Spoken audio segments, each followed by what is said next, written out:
Hello, it's Brad Laurie, your Blockchain Brad, and today I'm honoured to speak with Professor Gu. He is the co-founder of Certik, and I can sincerely tell you that a lot of people have been wanting to hear from him and to find out more about all the updates that Certik are doing.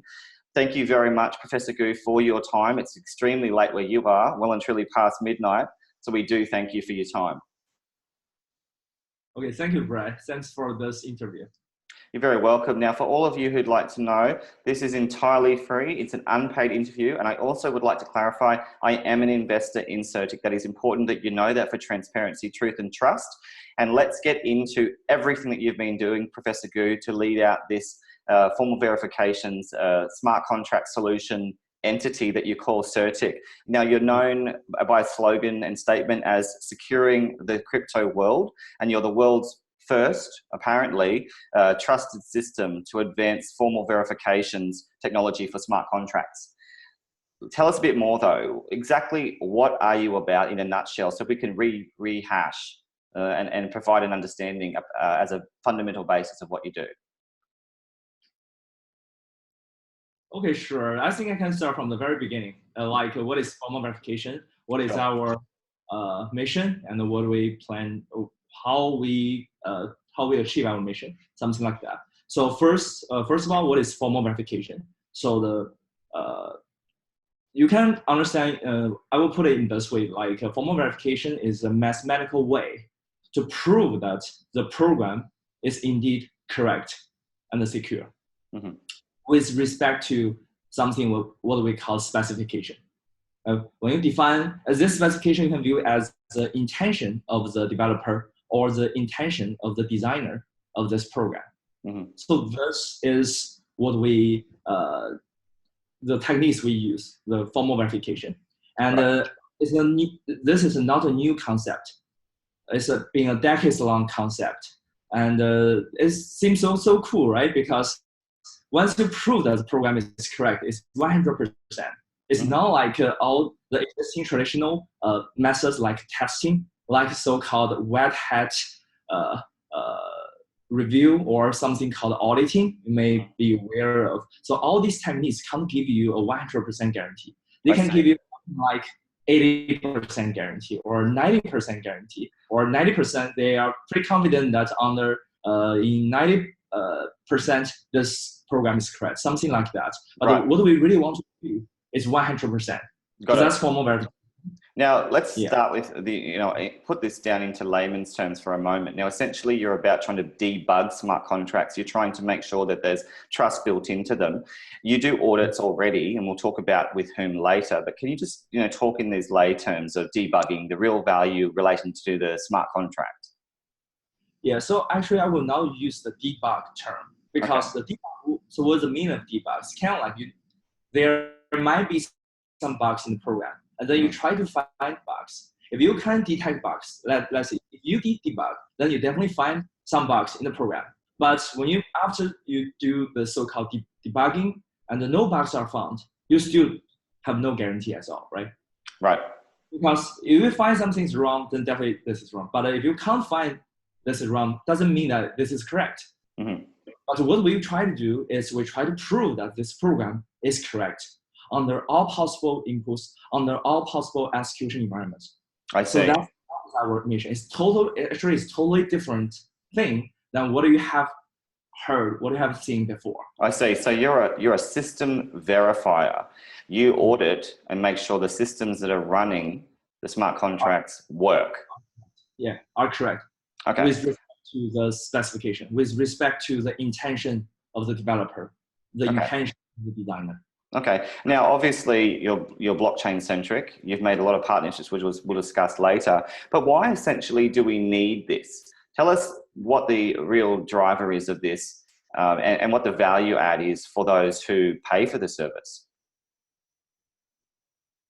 Okay, sure. Yeah, so first of all, as I said, first you get this 100% guarantee, which is something you can't get from any other services. So, so this is definitely a big advantage. And second, I would say blockchain itself is a new technique. It's quite different from the traditional system software industry. And you can't use those traditional techniques to protect the blockchain systems, the blockchain ecosystems. So there are many drawbacks of the traditional security methods. Like in blockchain, we know that, well, once the smart contracts are uploaded or once the consensus are achieved, it's very difficult to change, right? It's almost impossible to change, even if you find that, well, it has a bug, right? So you want to have a pre-level guarantee before you deploy the smart contracts, before you deploy the systems, right? And also, traditional industry, they use lots of runtime monitor. They can monitor the let's say the harmful behaviors and try to detect those behaviors. Once they found, they can shut down the system. They can fix the bug, add some patch and so on. But you can't do it in blockchain.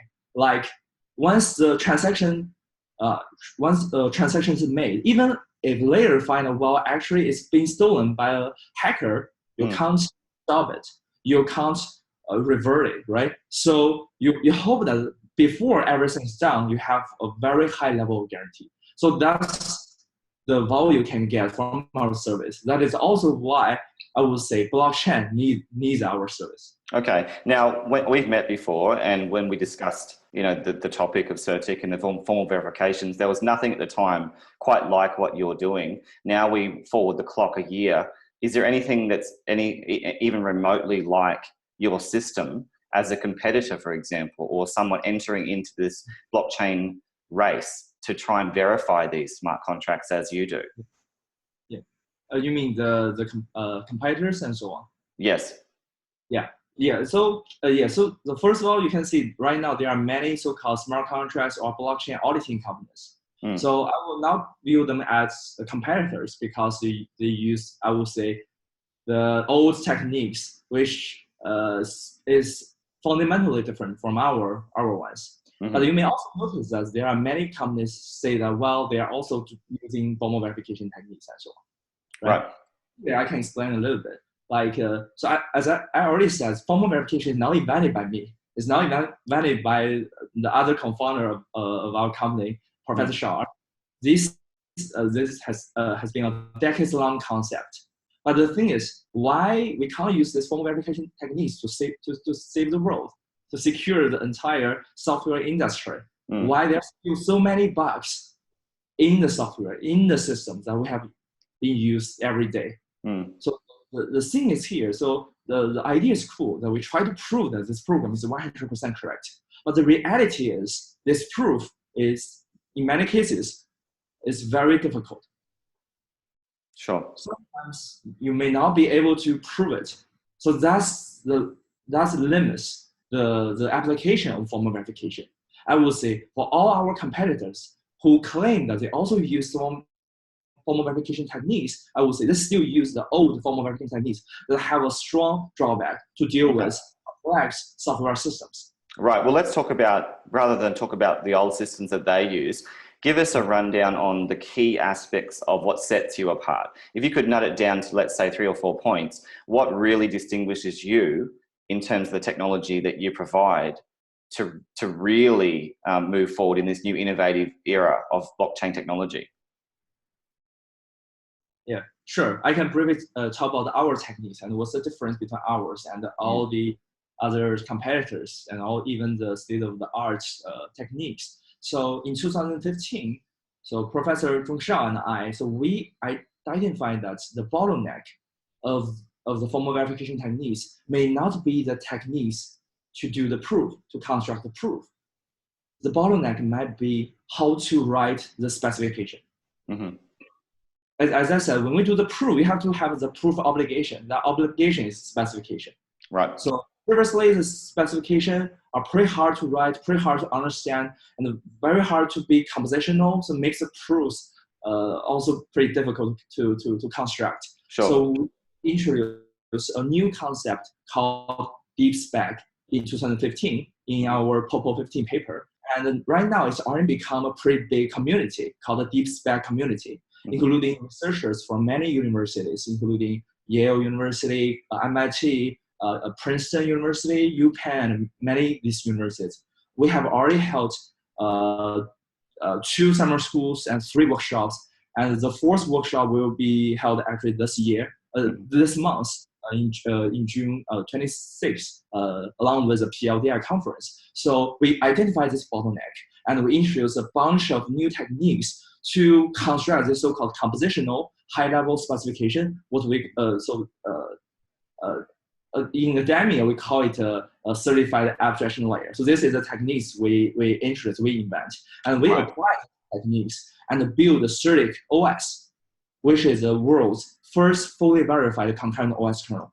And many researchers previously believed that it's almost impossible to verify a system that is as complex as a concurrent OS kernel. And then even if down, the costs will be too huge to be affordable.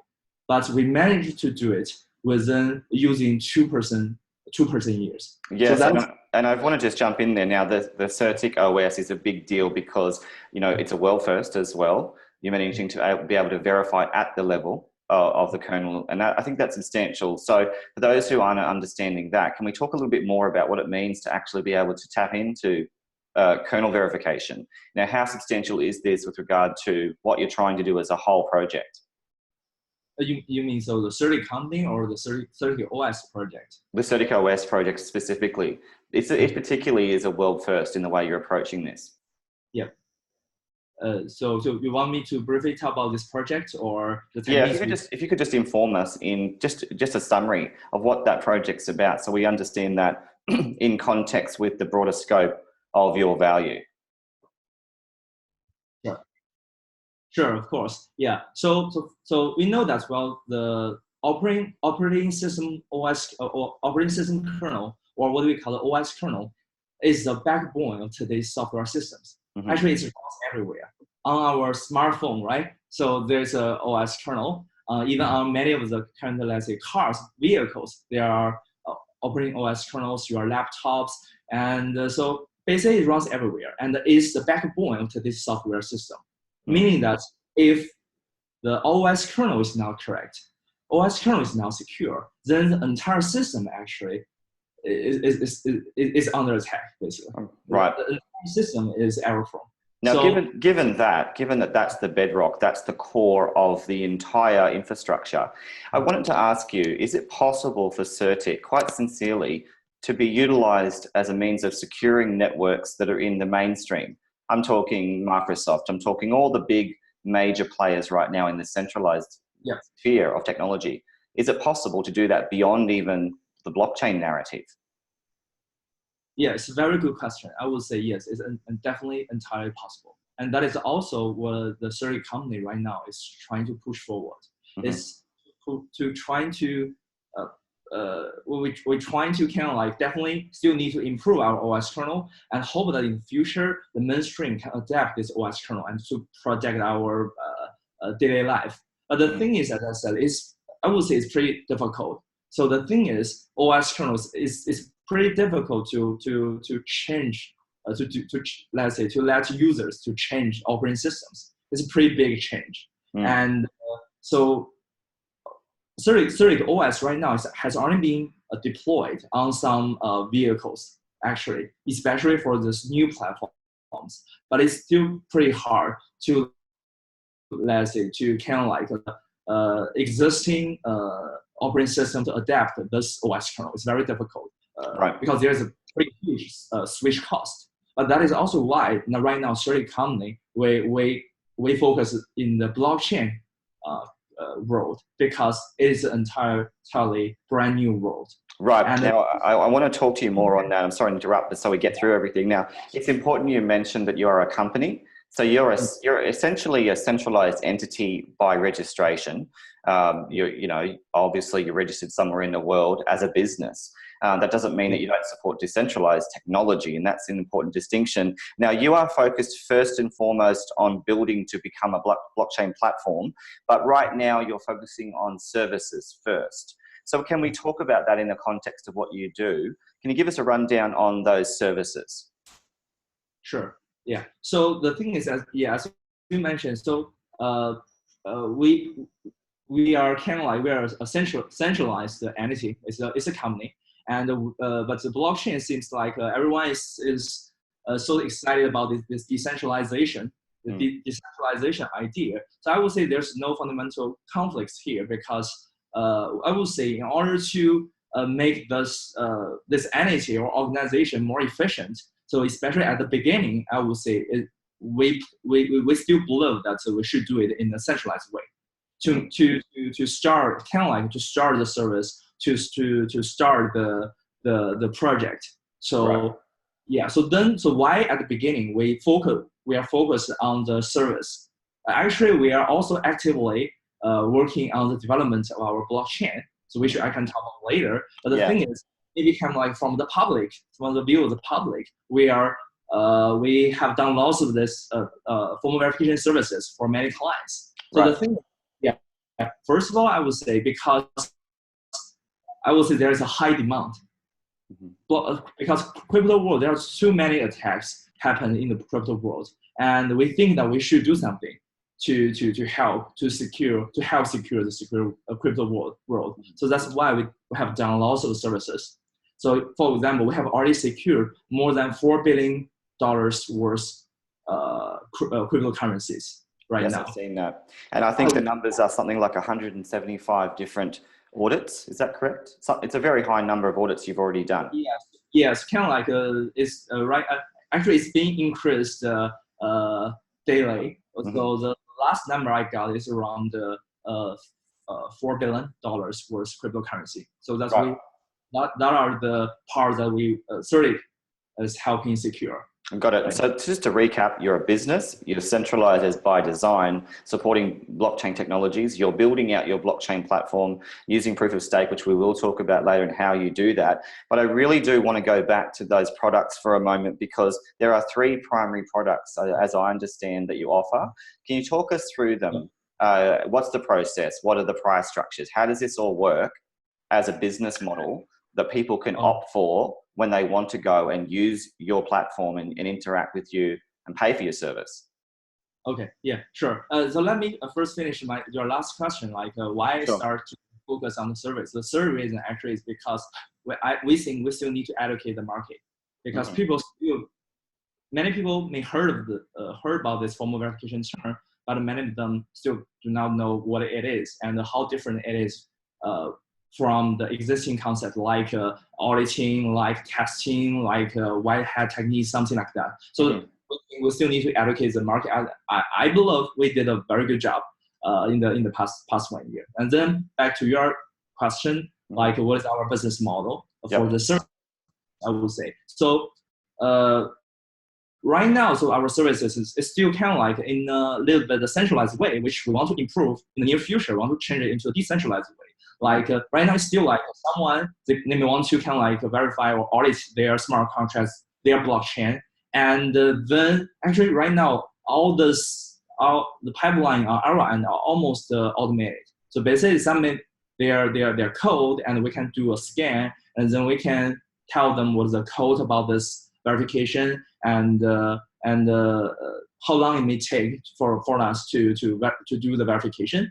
But the thing is, as I said, when we do verification, we not only can like do the very regular checks, like some regular bugs or some regular kind of like some attack patterns, whether those patterns happen in your code. So that's a pretty easy check. We want to do like we want to verify the functional correctness, meaning that we hope that our experts can, let's say, talk to the clients, read your white paper, for example, and write down your intention in a rigorous way, in a formal way, which we call specification, and our is called labels. And then we throw it to our Certik engine, and we will prove that your code indeed satisfies this specification, this formal intention.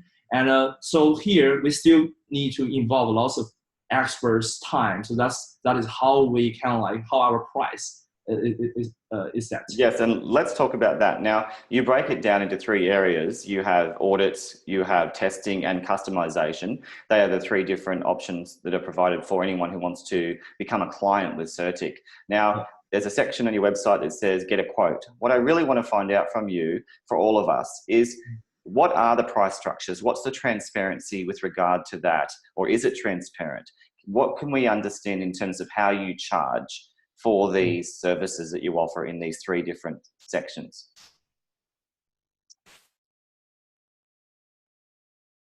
Yeah, sure. So I can briefly talk. So first of all, right now, because it's done in a centralized way, so I was definitely it's not entirely transparent. But hopefully we can make it transparent. And if we have time, I hope you can ask me this question, and I can explain how we can utilize blockchain, how our blockchain platform can help us achieve this goal. But right now, it's not entirely transparent. Okay. And can I ask you though why? Can I ask you why you don't have those publicly available? Is that just because this is an enterprise essentially where you're engaging with other startups, with other companies? Is it typically a normative that or a traditional practice that you don't need to disclose the pricing structures? Yeah, so I would say right now, because the thing is, I would say because we have a plan that we want to make it transparent in a very short period of time, so that's why we didn't disclose all this price structure at this moment. And also, it's kind of like it's traditional practice, as you said, that for startups, it's pretty hard for us to disclose how our price is set. Sure. Yeah. Really appreciate that. Now, there's a tough question I want to ask you. A lot of feedback has come from the community that currently you're doing these deals in fiat. You're a business, you've already made a substantial number of audits, and all that's being paid in fiat or in BTC, as I understand, but certainly not in your own native token or in an ERC20 token of any kind represented by you. And I think you knew I was going to ask you this. So why not? Why haven't you been doing this with your token from the outset? Yeah, it's a good question. So definitely we will do it. But the thing is, definitely, so first of all, our platform haven't been entirely developed. So that's the fundamental reason, I would say. So once our platform is developed, definitely we'll use our coins. And then the thing is, we don't want to use ERC20 token because we still hope that we can have a native coin on our platform, and that will make so much sense, right? Yes, and that's a good point. So you're going to go straight to a native token, Professor Gu. You're going straight to the native token so that you can make sure that you have, right from the outset, a true use case and a true representation of value as the unit of account really for all of these formal verifications. So the question is, when is that happening? When will you start to unfurl? When will you actually release this token to do business, especially given you have a substantial number of investors who have really supported you all this time? Yeah, it's a very good question, and I would say, so I'm not sure if, but I think I'm not sure if it's a good time, but I think I can make an announcement that we will release our first version of testnet by the end of this month. Okay. And then I will release the second version in this July, and maybe third version in this August. And then based upon the feedback and so on, and we will finally decide the time to launch our mainnet. So it's pretty close. We're pretty close to this, and this is the first time I make this announcement. You can't find any announcements in any other channels. So well, I appreciate that. So let's just rehash that. So and recap. Now, testnet, as you mentioned, June, July, August. There's going to be phases of that. I've actually read some comments from some of the admins in your Telegram. So they are starting to discuss this. But I want to talk about that in the context of the token, because it's still not clear on the release of the token. Now, this is important because this is talking about exchanges. This is talking about the possibility of an IEO. This is also discussed in your Telegram at length. Many people want to know. So usually when we see the movement from testnet through to mainnet, at some point with a native token, we see the listing happen. Now, one of the issues is that with an IEO, they don't tend to like native tokens because there's integration challenges. You would be aware of that. So are you currently thinking about doing an IEO as your means of listing? And I have to tell you, there's a lot of rumor about you and BINANCE. There's a lot. So can we clarify a little bit of your plan and open up this dialogue? Because it's been a long time in coming where many people have been wanting to know more about the steps you're making towards becoming more public, be more accessible, the token being more available on exchanges. Yeah, it's a very good question. So I will put it in this way. So to be honest, so I'm a researcher, Also, I'm a co-founder of Certik. So, but I would say for me, I'm mainly focused on the development of techniques and so on. So actually, I'm even not focused on the operation of the company. So because I would say I would try to maximum utilize my talents as much as possible, right? So I will focus on techniques. I would say that for our company, I would say we are focused on the development of this platform. We'll try to make this platform useful, and especially with the help of our native tokens, and also make this platform be useful for the entire crypto world. So that's our focus. And as for, let's say, listing, as for IEO, I would say that's definitely not the focus of myself. That's not the focus of Certik company. So that's well. Let me yeah. play the devil's advocate for a moment though, and let's keep talking about this, because I had a look through all of your investors. You have some of the best investors by name and brand that can possibly exist in all of crypto. All of them would, you know, if they were standing behind me, they would want me to ask and push this, so I need to do it. They would clearly want to see you emerge, you know, as a functional, viable utility token that is accessible on exchanges. They've been quite patient, you know, with you. You've also asked them to be, because you've been building your technology. So once again, you know, from their standpoint, I think it's a fair question though to ask, and expect also from the co-founder to know, have a sense a bit of what is going on, even though you're busy building, what the actual roadmap is for your exchange, you know, for those plans when you do actually become an accessible utility token. You know, you must be thinking in some direction at least about what your plan is. Yeah, so kind of like I will put it in this way. So as I said, so for now, for the company, so we want to kind of like, we really want hope that we can focus on the product, hope that we can focus on the development, and hope that especially all the employees of our current company will not be disturbed, let's say, by the listing, by the price, let's say, of the not only our maybe future token, but also, let's say, the entire crypto market and so on. So that's kind of like something that I hope that our team can achieve. Sure. And then for the listing, and so as you may notice that we have pretty strong investor list, including many of this good exchanges or major exchanges. Especially and they are Binance. also actually, yeah, especially Binance. And actually, they are also our collaborators. They are our partners. We are doing business with them.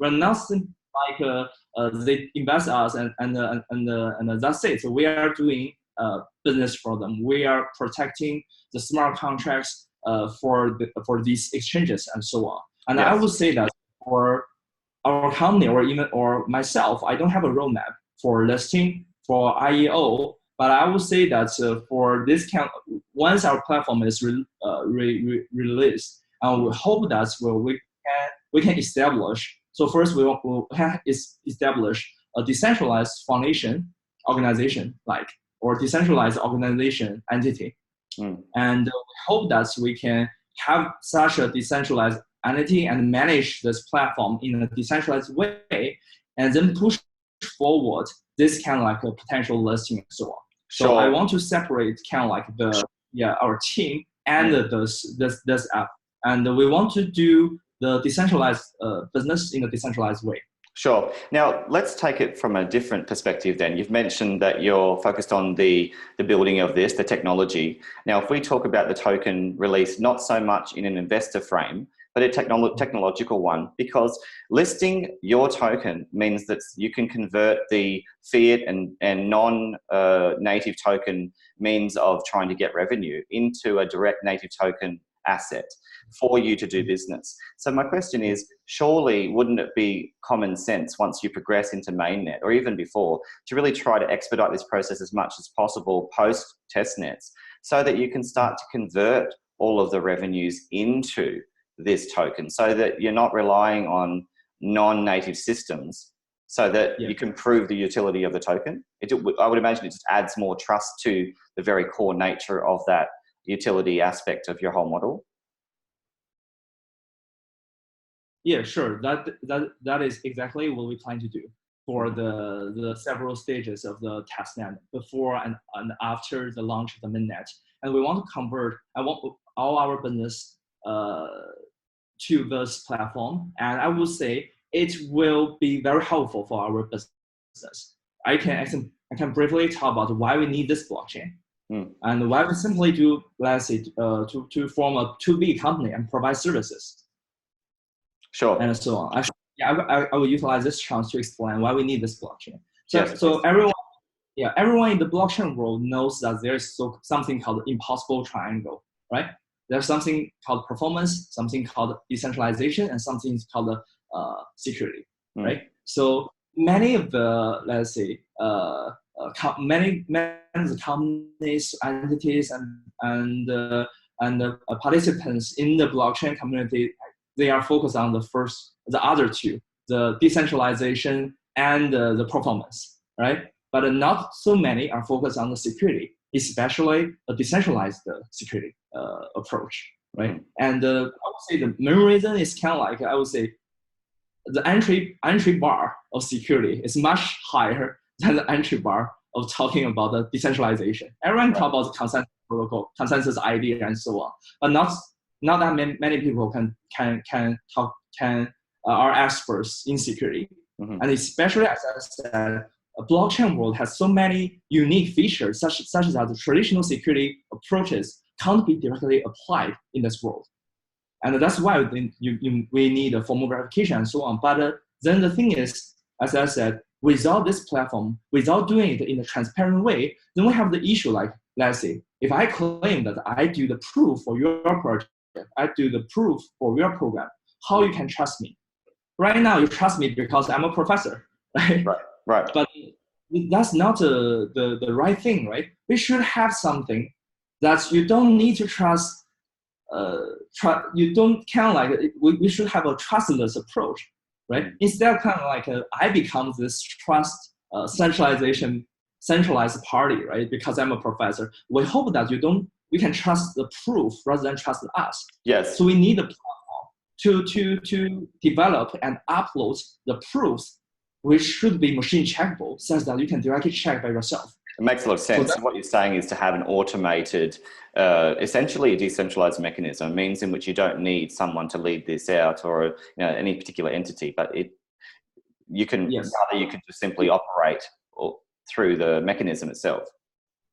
Yes, yes, as you said, so exactly. And also this is first thing. The second is, as I said, right now, when you do proofs, you still need a human efforts. Like you need an expert to write specification. You need another expert to check whether the specification is correct or not.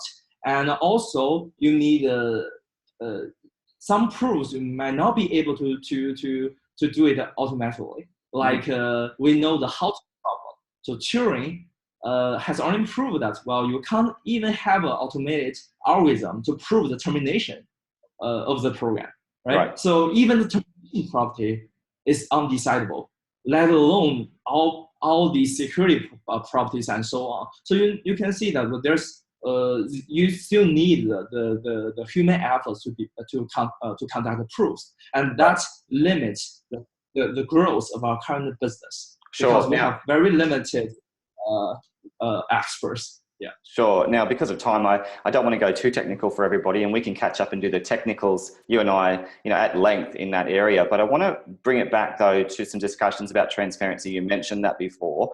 There's been some discussion. I've heard some rumors, and I want to clarify with you. It's very important that with regard to the raise. I want to go there for a moment. When you're raising capital to bring this project to the fore, to become a business, you needed money. Now, did you do any differentiated raises? Was there any different price structures? This is commonplace, but I want to make sure we're transparent about it so that people can hear. What was the process in the pre-sale? Essentially, in how you approached and consulted with different parties, different offers, because there's rumor that happened, and I want to clarify from you what actually did happen. So maybe you can tell me about the rumors, and I can. Sure. Well, the rumors are that there were different prices, essentially for different people and different parties based on different access. Now, that is not uncommon in most, traditional IPOs, for example. It's not uncommon even in blockchain, depending on the access. We have seed round, and then we have other rounds that follow. So the rumor is that there were different prices for different times in which you did a round. So I wanted to clarify with you, did that take place? And, is that a normal thing? if it did? Yes, I can clarify. And I would say this is something should be public and transparent. And we try to make it transparent. But just many people just don't believe, well, it's something like that. So I would say that we have 2 rounds of pre-sale. That's something I can talk about. So we have 2 rounds of pre-sale. And the reason we have 2 rounds because we are pretty kind of like old projects compared with the project in the market right now. So we started in 2017 in the Q4 of 2017, and we have the first few early supporters of our project when we are now known by the public. Before we are known by the public, before we release our service and so on. So those are our kind of like early supporters, including BINANCE, including Bitman. And so on. So many kind of like these are our early supporters. And then we have a second round of the pre-sale, and I believe you are in the second. I am in that round, I would imagine, but I just wanted to be really honest and transparent about this with you, and I really appreciate this because there is a lot of rumor that clearly is being dismissed now. You've literally hit the nail on the head with the facts. There's 2 rounds, 2 different prices based on, the degree of support and the early level of support for some parties. Those parties were really substantial entities as well, to clarify. You mentioned some of them then, and then there were the other subsequent investors in those groups. So I really do appreciate that.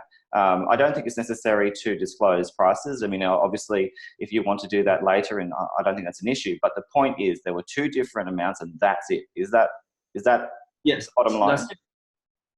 Okay. Yes, I would say so.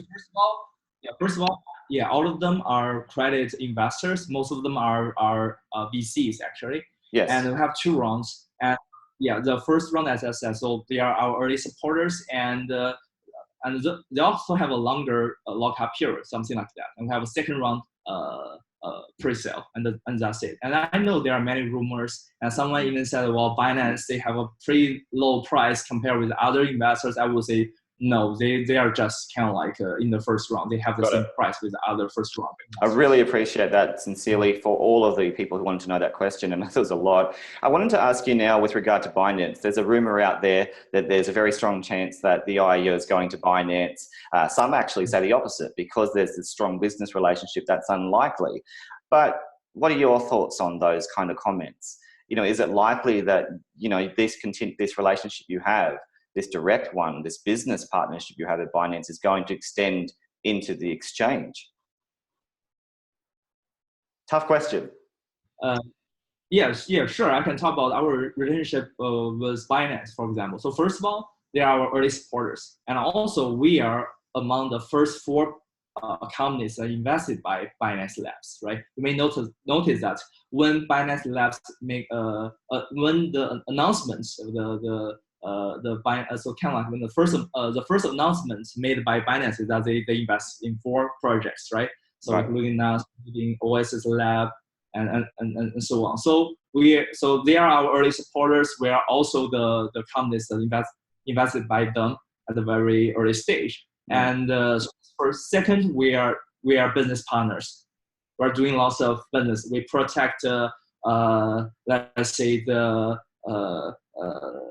security of the tokens that will be listed on Binance, and we even have done the formal verification for the BNB tokens and so on. And I would say in the future we will have more collaborations with Binance. Right. And for the third part, I would say most people are interested in is kind of like the so-called IEO and a launchpad or even listing and all this. I would say that I want to clarify that. So we didn't. Those rumors are not from us, are not from Binance, but people may kind of like think, well, we have pretty close relationship, so we might be let's say as a launchpad. Yeah, that's what I wanted to find out.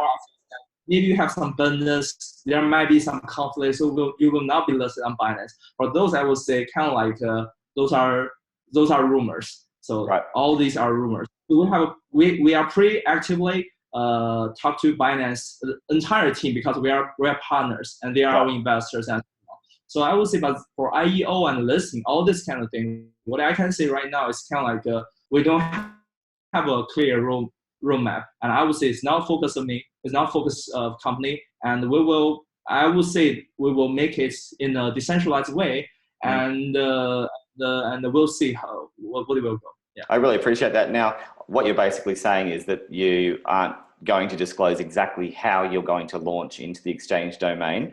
You're not even giving away that whether you're going to go in a Binance Launchpad or others, but certainly I would imagine you're in the process of applications, exploring the possibility. This is important. I know I'm pushing. I do apologize for that, but it's really just to get the message across to the people to make sure that your agenda is to get the utility accessible, usable, and interacting in a way where clients can use it. That's what I want to see as well, to be honest, is I'm a big supporter of utility. I think you are too. So the idea is we want to see this in actuality, in existence, in operation, and not necessarily as soon as possible, but when you are ready. So do you have to have a mainnet to be ready for that? Or can you be ready before mainnet in the testnet phase?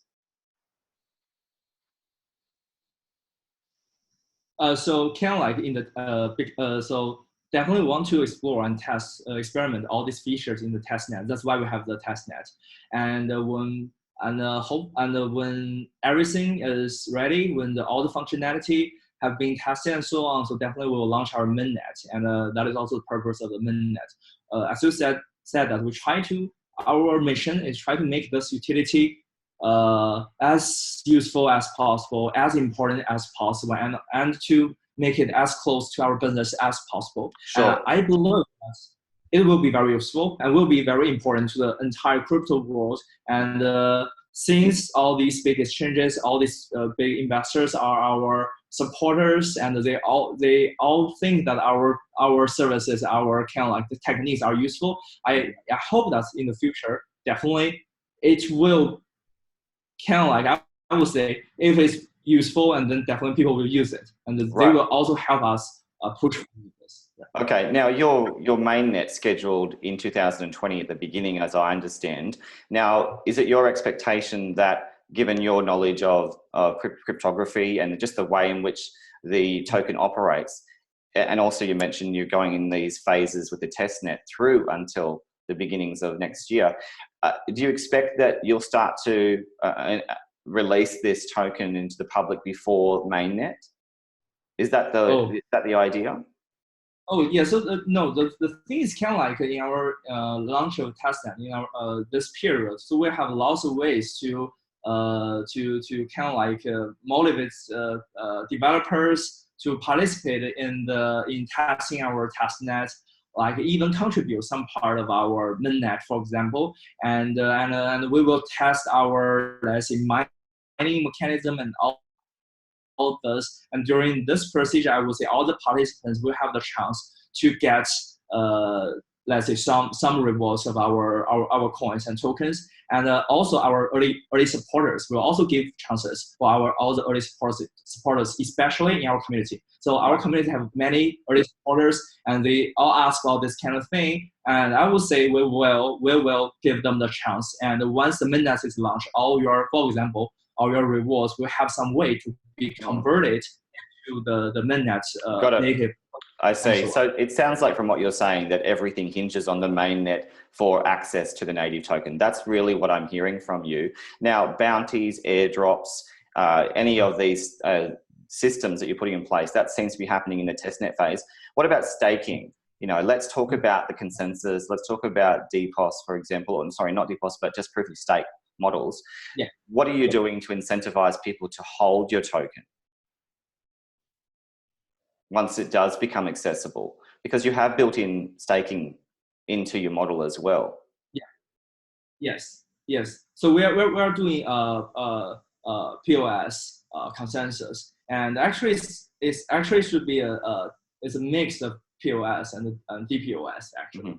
And so the thing is, people will kind of like will doing the staking, and definitely the block producers will get the native token rewards and so on. So it's I would say it's kind of like on the consensus model wise, I would say it's not that different from other similar platforms and so on. because we are not focused on the development of consensus or new consensus protocols and so on.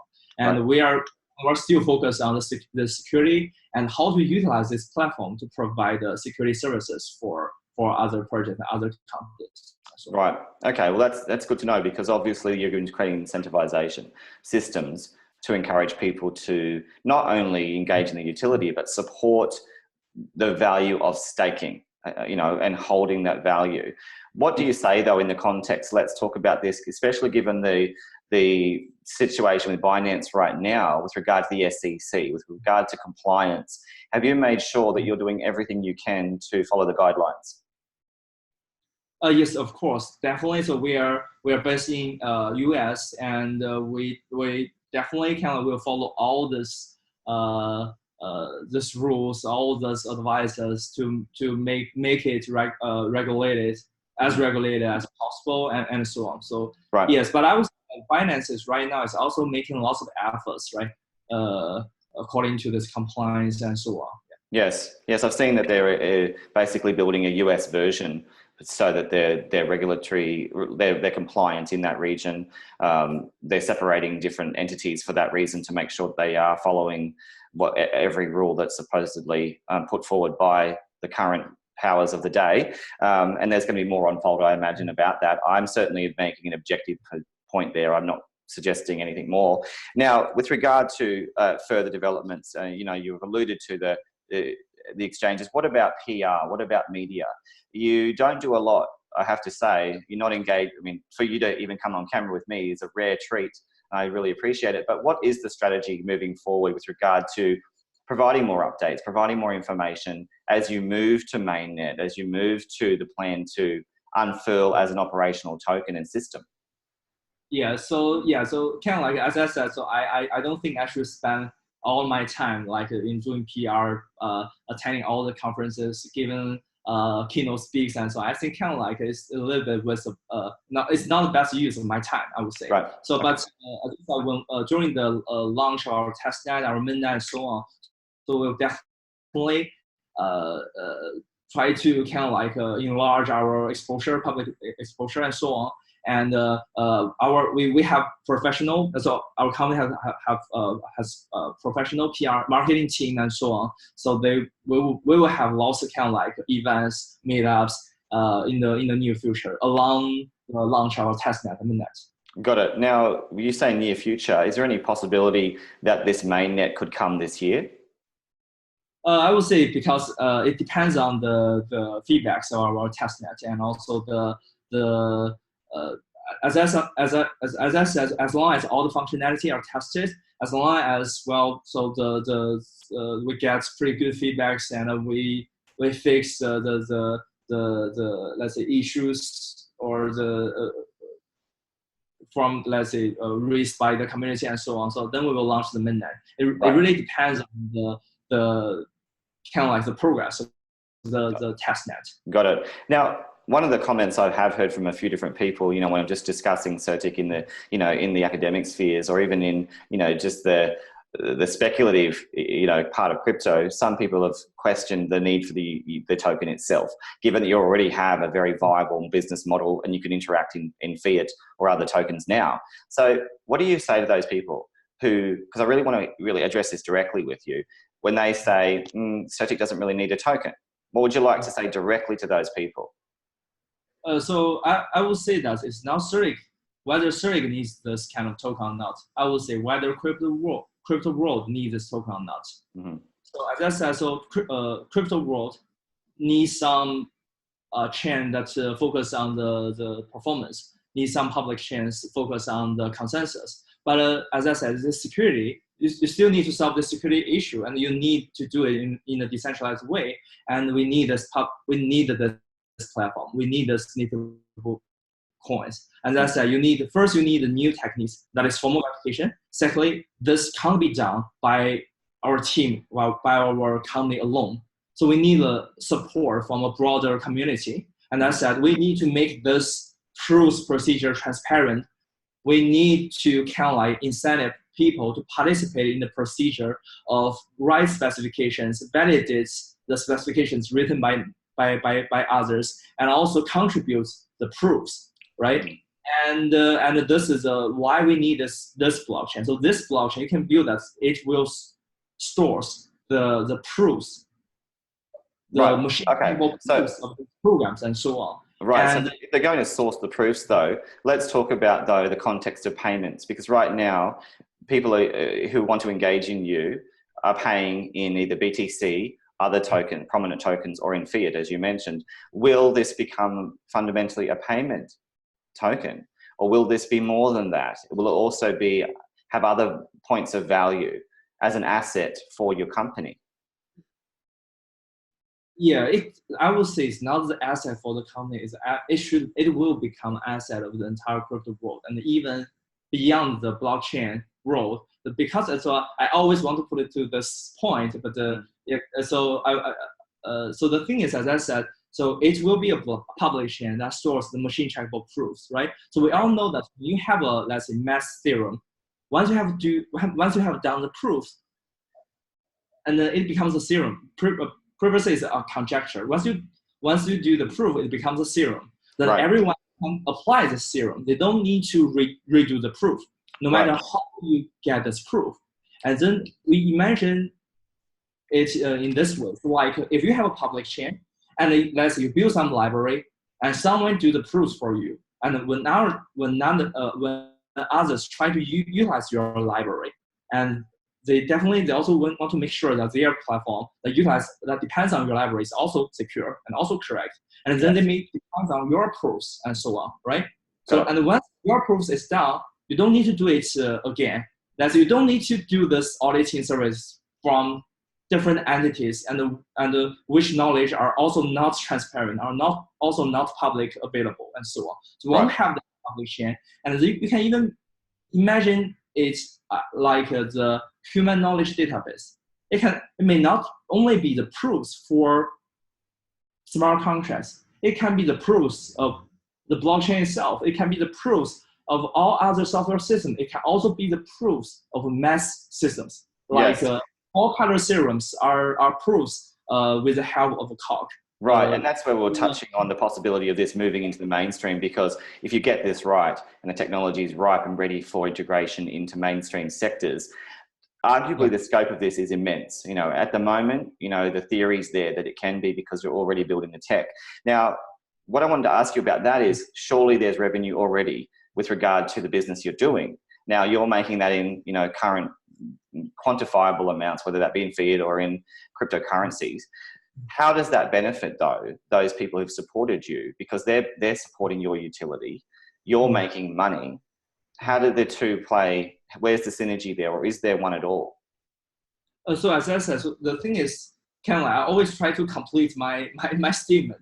It's kind of like, for example, when you write a lesson, the thing is, when you want to do a proof, right?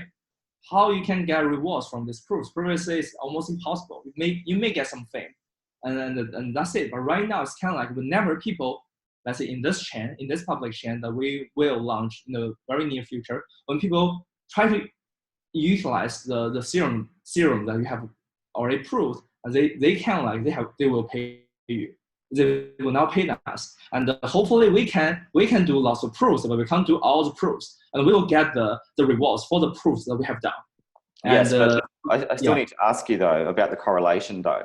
I understand it, you know, you're getting rewarded monetarily from all the proofs you're making, you're getting revenue, but you're getting that for the company that you've built and you continue to build that out. So how does that benefit though, or does it indeed at all, the investors who supported the utility? It's almost an oxymoron because they're an investor in utility, so they support the utility, which is the operational token of your whole engine and system.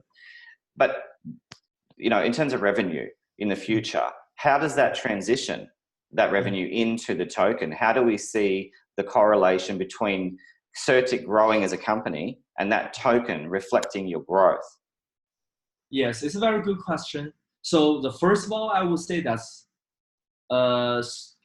I always want to put it in this way. So actually, I want to even separate the company with this public chain platform. It's not like our business or our revenue is not related to this blockchain. I would say our revenue or our company is it's just part of this public blockchain. We hope that other auditing company can also participate in our chain. They can also do the proofs. They can also do the verification. There are many so-called verification companies that can also do verification on our platform.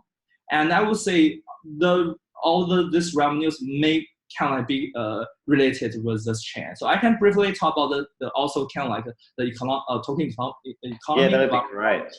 Yeah, so I would say, so we have a native token, we have native coin, and then when you do staking, you will kind of like get the rewards, but not rewards in terms of this native token. It will become a gas token.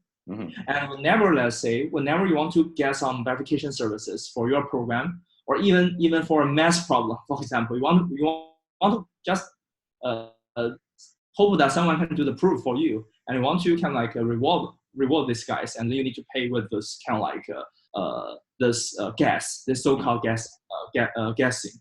So and when they pay with gas, and then it will burn. Whenever they pay, they will burn on this platform. Right. So that is how it works. So I would say kind of like this is how we hope that this system, this token system, this platform can have more supporters to contribute in specification, contribute the proofs, and hope that when people have this kind of like requests and demand, they can also go to this platform to asking for help and so on. And we hope that these tokens, this dual token model can help maintain this. And Certik as a company will just be a part of this ecosystem. Right. And we will hope to grow and enlarge this ecosystem. Right, and it's good to hear that you know your token economic model, that you've explained it. What's more important is that you've built a model in which can unfurl into, I guess, have a more economic position, have a real value for developing in concert with the business model that you've built in as well.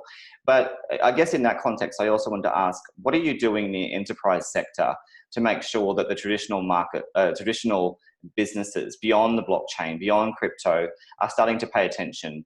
Are you knocking on the doors of any of these big names and brands to start to educate them about how they can possibly integrate the Certik system?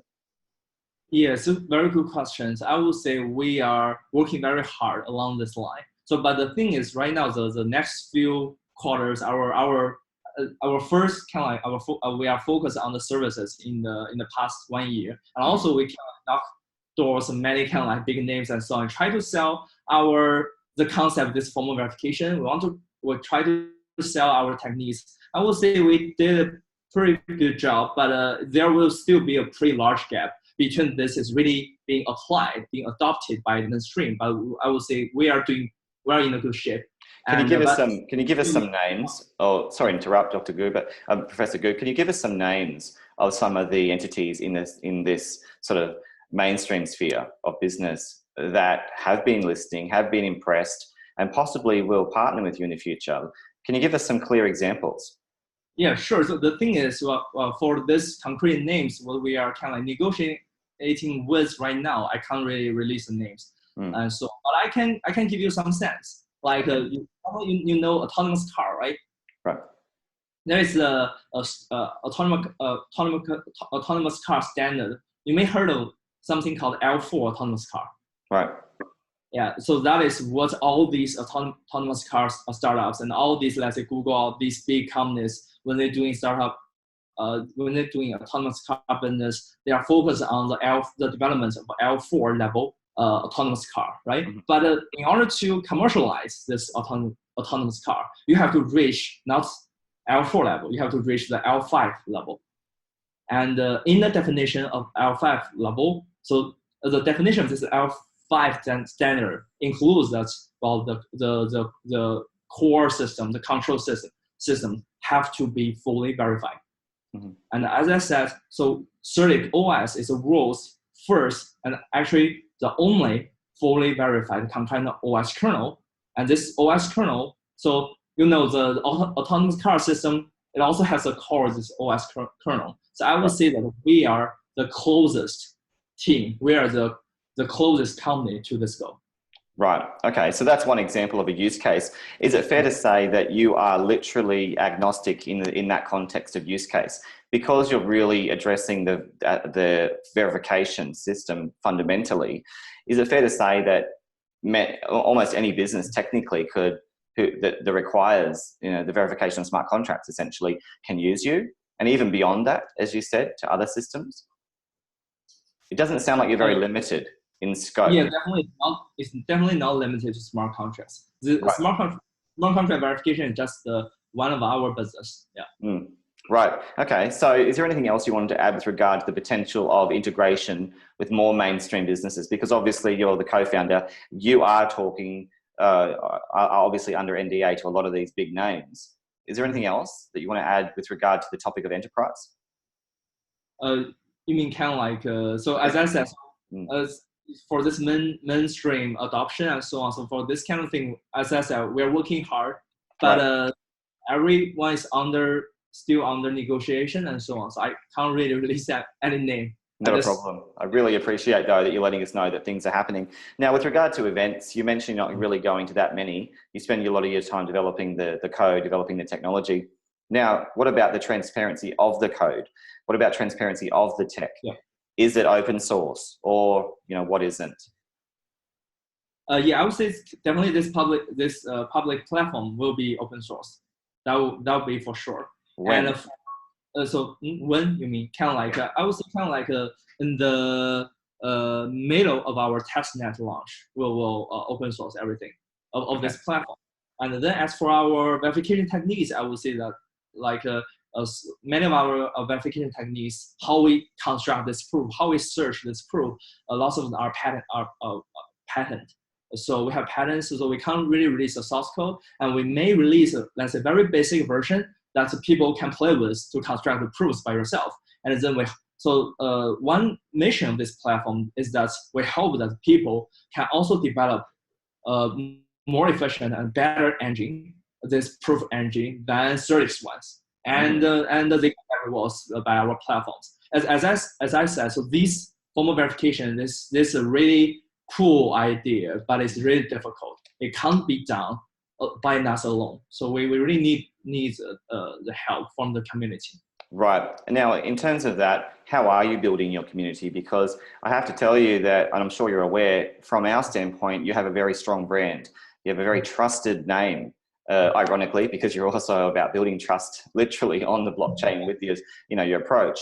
But what are you doing to really build out the community for Certik as you emerge in this space?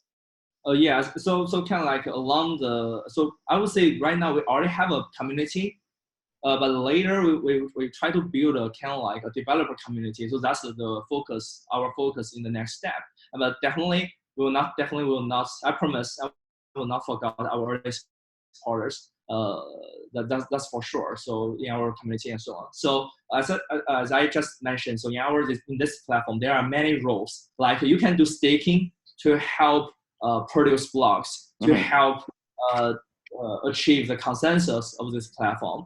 Right. And you can be the one to contribute to write specification if you are experts, and you can help validate the specification. You can help construct proofs. And let's say if you are a fan, you're a fan, but you are not an expert, you can use, let's say, the tools that we provide as a default. We will provide some default tools, as I said earlier. So you can use these tools to help construct proofs. Absolutely. So, well, there are many roles I would say our community can participate in.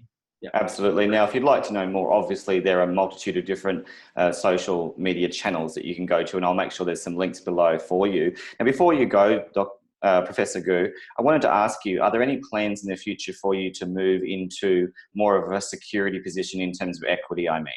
Are you considering, some sort of STO, for example, in the future, or anything at all where, as a business model underpinning a utility system, you can have a share in Certik? Is that something in your mind? So I would say definitely STO is not in my mind. It's definitely not in our road, because I personally don't think it makes that much sense.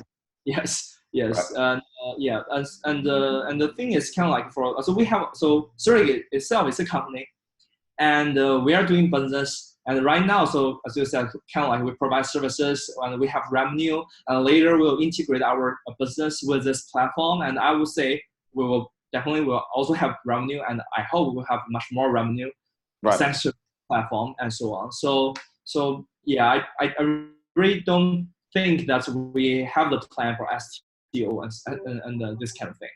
Right. Well, obviously, I really sincerely appreciate all of your time today, and obviously, it's been really interesting as well. I want to thank you on behalf of all the people who want to know more about Certik, because it's quite a rare treat to have you on an interview, and hopefully we can catch up again. Now, just to reiterate some important numbers, I think clearly you're doing a lot, but with regard to the achievements, you've got 175 audits already done, over $4 billion that's been secured, and 103,000 lines of code that you have audited. So you've been doing a lot.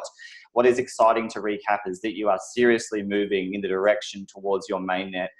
For all the investors who want to know more, you're serious about making sure that you honor the release of a token at some stage. You're not giving away how, when, or any more than that, and I appreciate that. You're certainly not telling us more about whether you're planning on doing IEO or any kind of just typical listing. But what we are clear about is you have a very genuine partnership with BINANCE, and we're really looking forward to seeing how all of your plans unfurl in the next, let's say, 6 months, because a lot is happening in your roadmap from testnet to mainnet. So I wish you all the very best on behalf of all those investors and all the people who want to know more about Certik. Is there anything you'd like to say to finish off to all the people who wanted to hear from you directly about what Certik's doing? Yes, I would say kind of like, so our mission, as I emphasized many times, is we hope that we can help secure the crypto world. So we hope that, so crypto world is it's a different world than traditional software industry, and it also needs new techniques. That's what we are working on right now. And that is also why we believe this public chain is necessary, this native token is necessary. It's not like Certik. For Certik, it's necessary. I would say for crypto world, it's necessary. If we don't build it, we also hope that someone will build it. And I would say many people, many of our supporters are very interested in this listing procedure, in the IEO procedure, and so on. I would say kind of like we will hope we will be focused on the development of this public chain, and that is the best. That I would say is the only right thing we should do. And no doubt you'll inform the public as you start to let us know more about how you list, about the angle you take. Will you be letting the community know clearly through your social media channels? I would say for every of our step, starting from our testnet, we will make everything transparent. We will let all our supporters know about each step. And so on. Yeah. Right. Absolutely. Well, I sincerely appreciate your time. It's extremely late for you, well and truly past midnight now. Thank you on behalf of all of us, Professor Gu. It's been really interesting to hear. I really want to thank you also for your transparency about some of those hard questions and the length of this interview. We'll catch up if you're interested to break this down into bite-sized chunks, into different aspects. We'll look at a technology, we can go into the deep tech assessment specifically. But until then, I wish you all the very best. Thanks again for your time. And please thank your team as well, because we obviously want to make sure that, you know, you're continuing to build, you're doing things towards that utility. And that's always something that people who are proponents of the real deal want to support. And that is making sure that things go beyond the speculative frame of crypto and into the real deal of business. Okay. Thanks, Brad. I would say I'm really grateful that you can give me this chance to kind of like to talk about all these kind of things that may be concerned by the community and so on. So I would say kind of like I didn't say I can't say too many details because of lots of issues, and also before the launch of testnet. I would say I can talk more after the launch of testnet, or in the middle of our testnet and so on, or before the launch of our mainnet. And also I would say kind of like if we plan to do some technical interview, I would say kind of like I can make the conversation more interesting and so on. I really don't think I'm the right person to talk about this kind of like. Sure. But you know Yeah. what? I tell you, we really appreciate that you did. You know, even though you might not necessarily be the one to talk about the more general things, you did go there. You didn't shy away from it. And let's catch up and have that technical discussion that you're so naturally skilled at, because that's where your skill set lies. And then we can always explore other areas with other members of the team. But until then, and until we start to break down your whole platform, and particularly the beginnings with your service model, I just want to say thank you on behalf of us. We do appreciate your time today. Okay. Thank you. You're very welcome.